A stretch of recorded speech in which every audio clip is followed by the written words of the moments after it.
أكبر التحديات التي يمكن أن تواجهها أي حكومة، وهو ما يدخل في معادلة تحقيق السيادة وهيبة الدولة. ومع أول قصف إيراني في عهد حكومة السودان تعود أهمية العلاقة بين بغداد ودول المنطقة والعالم في صلب عملية صناعة العلاقات الدبلوماسية التي يرى خبراء سياسيون أن نجاحها أو فشلها يملك التأثير الأكبر على الاستقرار الداخلي. المجتمع الدولي وتحديدا الولايات المتحدة الأمريكية دعت الحكومة لتحقيق التوازن وتحسين مستوى العلاقات الخارجية في تعليق على تحد كبير يتمثل بانتهاك إيران المستمر للسيادة العراقية.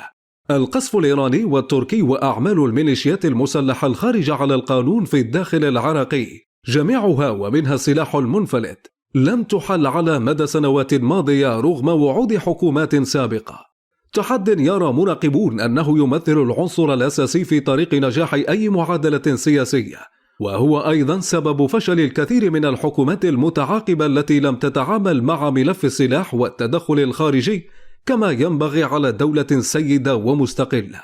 ومع تصريحات تركيا على لسان رئيسها أردوغان أن تركيا ليس لها مشاكل مع كرد العراق وتركيا، إضافة إلى تصريح حكومة السودان بأنها عازمة على الاستمرار بالوساطة بين الرياض وطهران، ومع استمرار وجود القوات الأمريكية بتقديم الدعم الاستخباري والتدريب لقوات الجيش في البلاد، يتضح بحسب سياسيين أهمية استقرار العراق لدول المنطقة وكذلك أهمية نجاحه بعلاقات خارجية دولية، لكنه لن يحقق فائدة مرجوة من تلك العلاقات إلا بانعكاسها على أمن واستقرار البلاد والنأي بها بعيدا عن تصفيات الحسابات الخارجية، ما يعني مواجهة حقيقية لنفوذ الداخل المرتبط بولاءات خارجية